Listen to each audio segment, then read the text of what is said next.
There are more than 10 Silent Hill games that have come out in the last couple of decades. All of them have different stories and characters that make each one unique and distinct from the others. But for some reason, when it comes to the most disturbing and discomforting one of all, Silent Hill 4 stands out as a completely undisputed champion in the series. The fact that the installment was the first to not take place in the town of Silent Hill made it even scarier than its predecessors, because the new setting is not just scary, but also creative. Nathan and Lucas can definitely explain the story to you perfectly, but they're not actually sure if they can summarize it in a good way without losing context, so the video doesn't become hours long. This is why I wanted to be the one to tell the story personally today. Even though I know that you guys are not familiar with me here, but as someone who has played all the Silent Hill games, and Silent Hill 4 in particular multiple times, I think I'm more qualified to explain to you the deep plot of this obscure game, and also avoid wasting your time with side stuff that you don't actually need to know. So please get your cup of coffee ready, and get prepared to dive into the dark world of a horror masterpiece.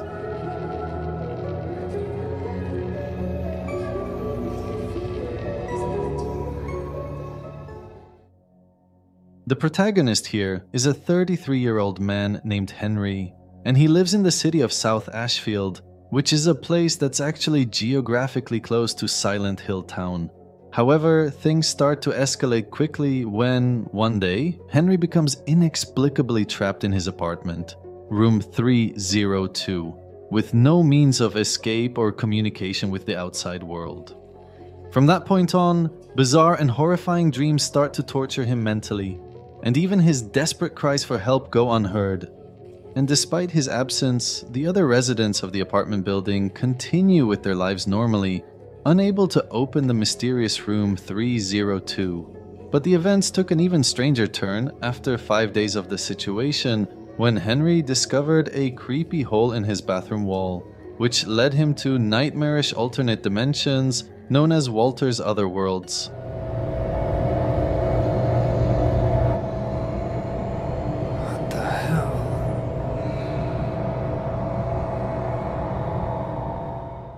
Henry can travel between these worlds and his apartment through enigmatic holes. But the shocking part is that in the other worlds, he witnesses murders mirroring real-world killings, shedding light on the sinister history of Walter Sullivan, a past serial killer who left numbered markings on his victims.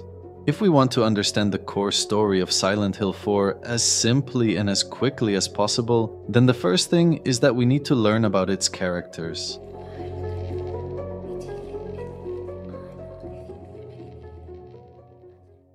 Walter Sullivan was born in 1967, and he was abandoned at birth by both his mother and father. He was born in apartment room 302, which is the same room where Henry resides in the present. However, due to the absence of his parents, Walter used to consider the room his own mother, and the other world that Henry is currently lost in is basically an imaginary realm that Walter created in his mind, and it symbolizes his fears, childhood, and views of society. But it's important to note that there are multiple versions of Walter that appear throughout the game, including a manifestation of him as a little boy, and another is an adult Walter who wanders the other world. Well, what about a mom or dad? Yeah, but I never met him. They left South Ashfield Heights right after I was born. But soon I'll get to see my mom. Do you know where she is now? Yeah, of course. Right where I was born.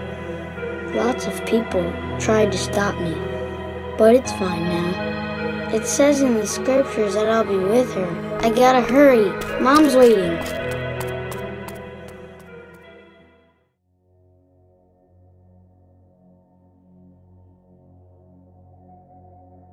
During his childhood, he was raised by a cult called the Order, and the cult's teachings had such a profound impact on him that he even remained deeply devoted to its causes for the rest of his life. He shared striking parallels with the leader of the cult, Claudia Wolf, harboring a belief that humanity and society were inherently evil, corrupt, and riddled with suffering. Walter's intense fear, hatred, and animosity toward humanity and the world manifested in the grotesque forms that you encounter in the parallel dimensions, which explains the nightmarish creatures that hunt you there.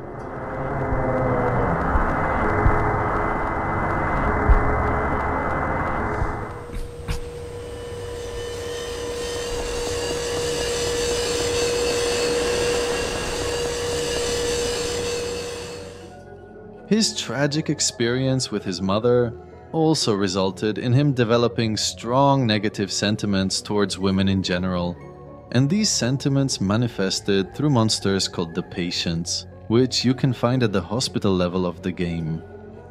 However, a central driving force in Walter's life was actually a strong desire to reunite with his mother, whom he had never known. This longing was so deep that he was willing to commit the gruesome murders of 21 individuals because he believed that these sacrifices were necessary to bring about the rebirth of the cult's deity and the inception of the afterlife, where he could potentially be reunited with his mother. In his twisted perspective, these killings served as a purification of humanity's immorality and corruption, paving the way for the emergence of a new world.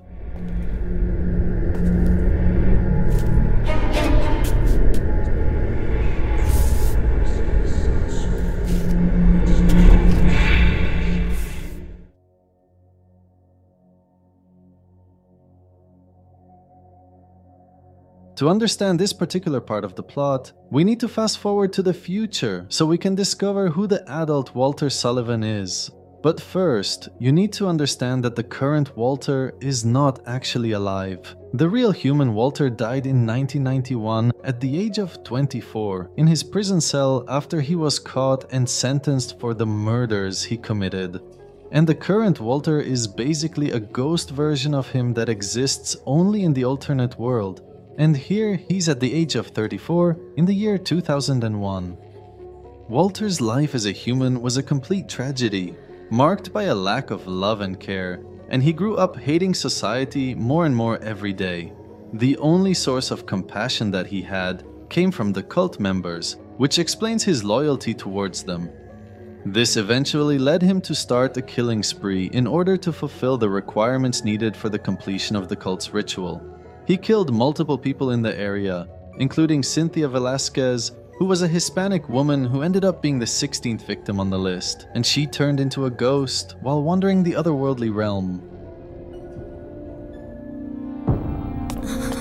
Are you okay? It's just a dream, right? I feel like I'm dying. It's okay. It's just a dream.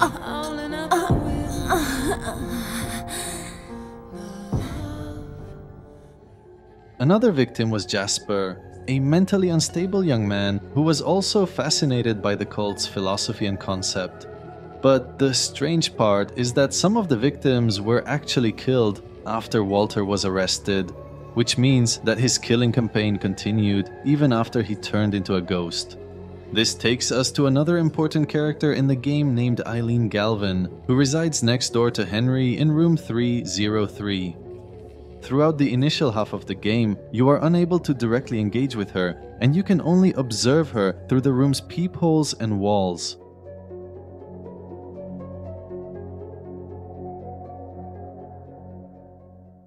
By listening to her secretly, Henry gains insight into her activities, discovering that she was preparing to attend a friend's party.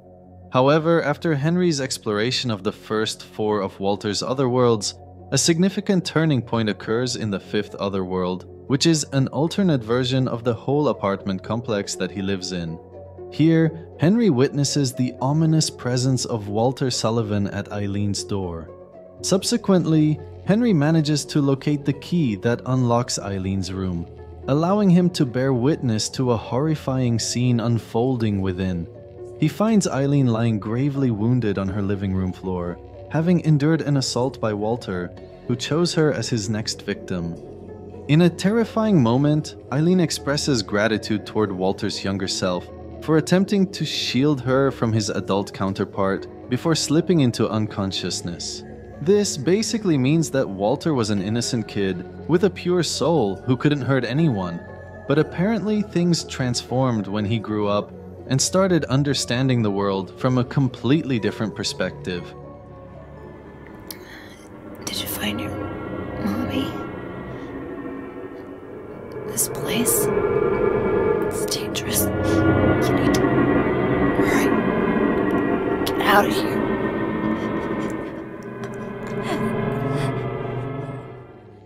Following what appears to be Eileen's tragic demise, Henry awakens back in room 302, thrust into the heart of this chilling mystery, as if his life became a nightmare repeating itself in an endless loop. In the second half of the game, Henry starts noticing unusual occurrences in his apartment, known as hauntings, which seem to originate from the otherworld. After exploring the first 5 of Walter's otherworlds, Henry awakens to the sound of an approaching ambulance headed for St. Jerome's Hospital. He discovers Eileen alive within one of the hospital's rooms, and together they decide to seek a means of escaping Walter's nightmarish realm once and for all. But things are not as simple as they seem, because as they move further, Henry realizes that he is the only one capable of perceiving and utilizing the enigmatic holes that connect different dimensions, as Eileen remains unable to see them.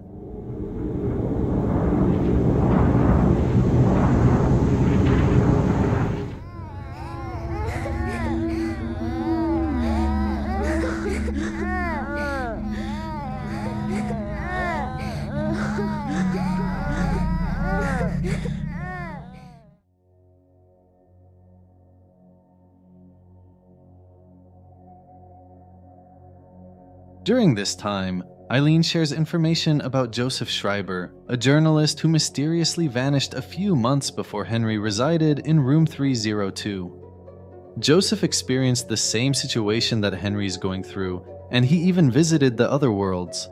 But sadly, he had completely different outcomes and was never able to leave the room, leading to him becoming Walter's 15th victim. This is not a surprise for Henry, because he actually found pages of Joseph's diaries scattered all over the place, and they explain his distressing fate. Through the ritual of the Holy Assumption, he built a world. It exists in a space separate from the world of our Lord. More accurately, it is within yet without the Lord's world. Unlike the world of our Lord, it is a world in extreme flux. Unexpected doors or walls, moving floors, odd creatures, a world only he can control.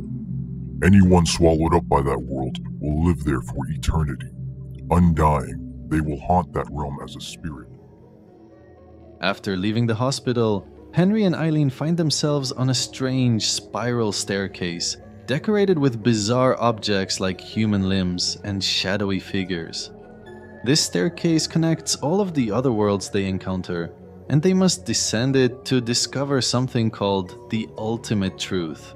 These other worlds are largely similar to their previous incarnations, but some previously blocked locations are now accessible, and the victims have transformed into vengeful spirits that can harm Henry directly.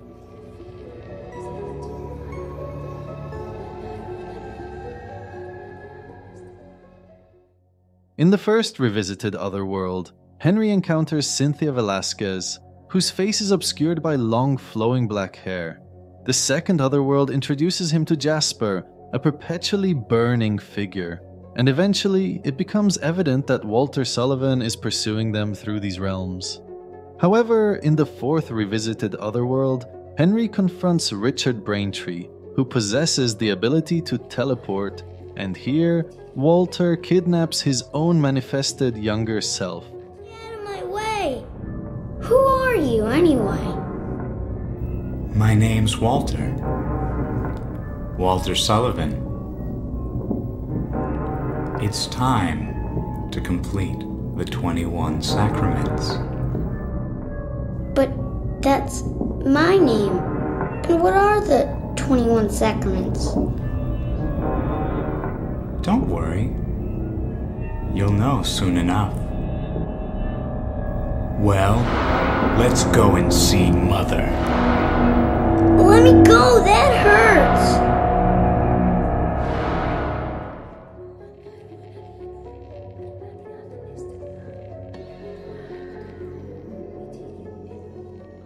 At the bottom of the spiral staircase, Henry and Eileen encounter a dark abyss housing a past version of Room 302, a fragment of Joseph Schreiber's memories. Inside this room, they encounter a statue-like representation of Joseph. He imparts critical information about Walter's history and discloses that these other worlds have arisen from Walter's Holy Assumption ritual. Joseph also warns them that they are the final victims in Walter's sinister plan, with Eileen serving as the Mother Reborn and Henry as the receiver of wisdom. To stop the 21 Sacraments, they must eliminate Walter, as failure to do so will ultimately result in their own deaths, or the loss of their souls forever. Find him. His true location. It must be nearby. You must kill him. You must kill him. Kill. Kill. Kill. Kill. Hurry. She's taken over. She's number 20. The mother is born. When Henry returned to the apartment, he made a shocking discovery when he found a sealed room within his apartment that contained Walter Sullivan's body.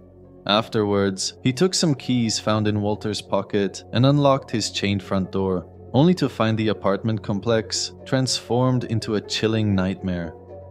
Eileen appears in the corridor, and they are joyfully reunited. In this apartment otherworld, Henry unlocks Frank Sunderland's apartment room, where he discovers Walter's preserved umbilical cord.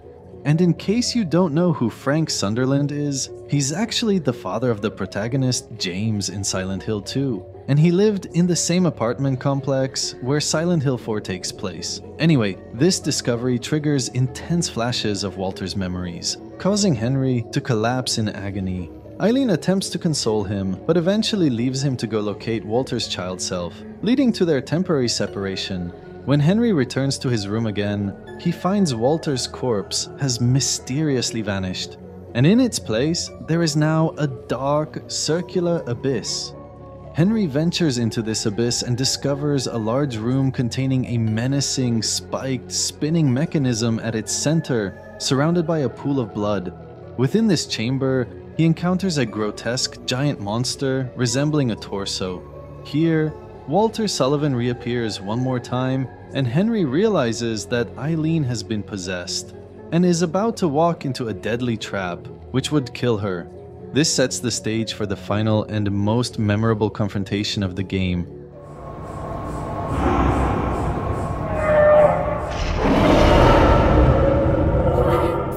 Why won't you wake up?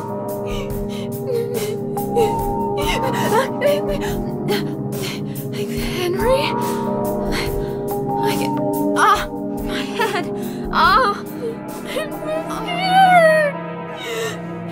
It's dark. I'm so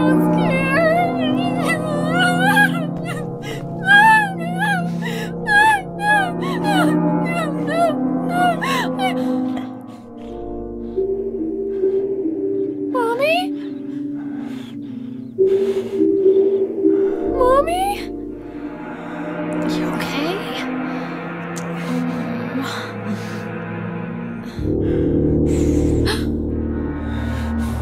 We're the only ones. The only ones who can stop him.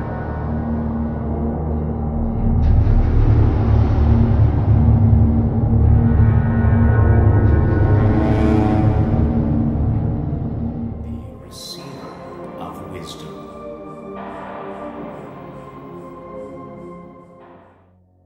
So far, I think I did a good job explaining the core of this complicated story, and also explaining the roles of the main characters and their impact on the events. So I really think it's time to talk about what happens after this long cycle of dreadful journeys and the hunt between Walter and Henry. However, the end is not as straightforward as you might think, and there are actually 4 possible endings that you can reach in this game, and each one is more enticing than the other.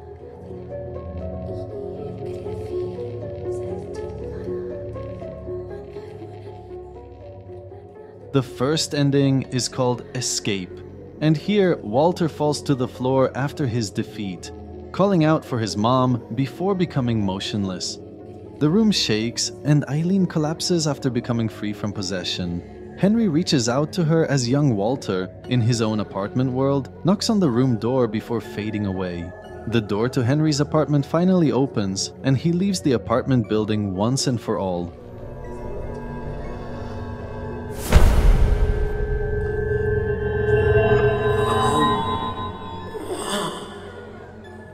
One day later, Henry visits Eileen in a normal hospital, giving her flowers, indicating a stronger connection. This is considered the best ending, but to reach it, you need to save Eileen and clear at least 80% of the hauntings from Henry's apartment, which is not the easiest thing to do.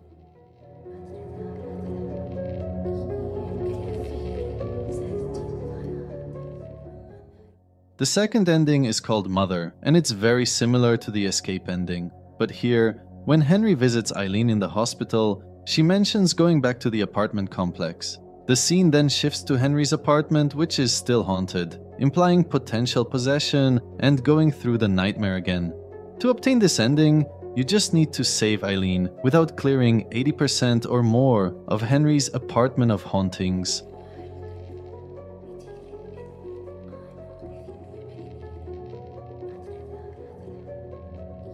The third ending is a sad and tragic one, because here, Henry learns from the radio that Eileen has died due to her wounds, causing him great despair and a feeling of regret because he couldn't save her. To go through this ending, you need to let Eileen die, but also clear most of the hauntings from Henry's apartment. Miss Eileen Galvin was transported to St. Jerome's Hospital, where she died a short time later. Police say that Miss Galvin's injuries matched exactly those of the other victims. Eileen...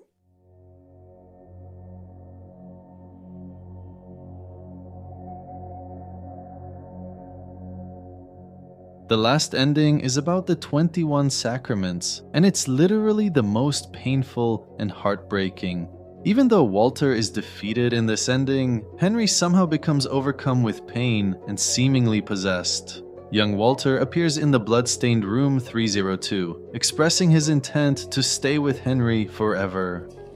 But sadly, the radio announces the deaths of Eileen, Henry, and others, making it clear that the 21 people needed for the ritual have all died. You can only reach this ending if you let Eileen die and fail to clear 80% of the hauntings from the apartment, which basically means that it's the easiest ending to reach. It's obvious that the developers intentionally designed the game this way, so you have a higher chance of experiencing the most tragic conclusion, which can impact your emotions a little bit. The body was reportedly disfigured beyond recognition, making identification impossible. Once again, we've got late-breaking news. 5 unnamed police officers have been found dead for reasons unknown in the South Ashfield Heights apartments, along with its superintendent, Mr. Frank Sunderland. All other residents of South Ashfield Heights have been rushed to St. Jerome's Hospital, many complaining of severe chest pain. These strange incidents are similar to the ones which occurred in Silent Hill some years ago. More news to follow.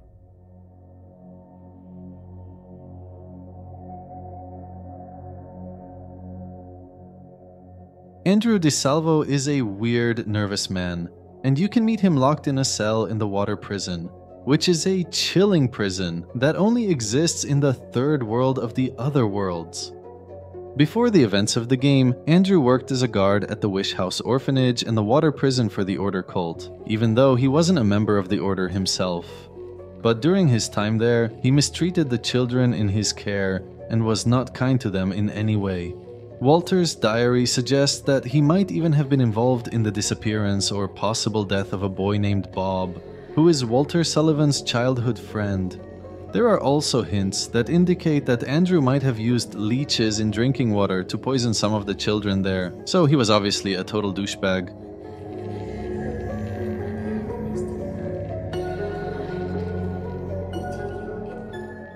As I mentioned before, Frank is the father of James Sunderland, the protagonist of Silent Hill 2.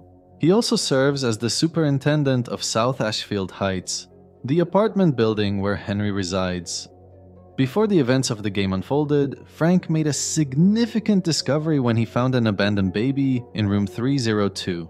He promptly took the baby to St. Jerome's Hospital, suspecting that the child's parents might have faced financial difficulties or been exposed to danger. Interestingly, Frank retained the baby's umbilical cord in his room for over 34 years, considering it too precious to discard. In the years that followed, Frank would occasionally witness a young boy visiting room 302, presumably to see his mother. However, this visitation eventually ceased, and several decades later, Frank had an unsettling experience when he observed a man in a coat loitering around room 302. Upon further inspection, he confirmed signs of recent occupancy in the room. This occurrence led Frank to have recurring dreams in which the man could be heard crying and calling out for his mother. That man was the one and only Walter Sullivan, but as a serial killer and not a cute baby.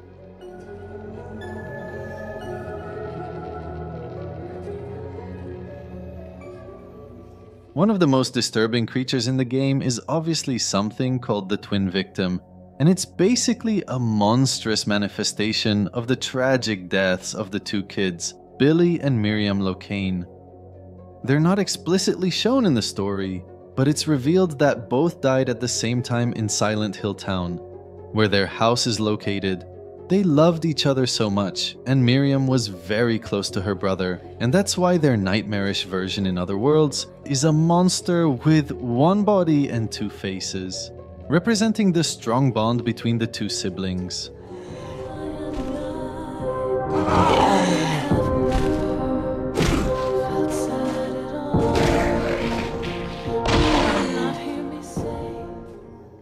I hope this video was as simple and digestible as possible for you guys, because I really tried as hard as I could to summarize the psychological story of this insane game without ignoring any important details. Because if I actually talked about every detail and aspect of the plot and the characters, then this video would definitely be more than 3 hours long.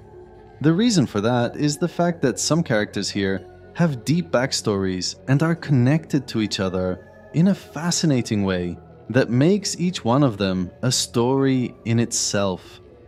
Anyway, make sure to tell me in the comments if you enjoyed my way of slow explaining, and also don't hesitate to give your honest opinions on whether you want me to be involved in other videos like this, or you simply hated the video and you want me to be the victim number 22 of Walter Sullivan. Your feedback will decide my fate.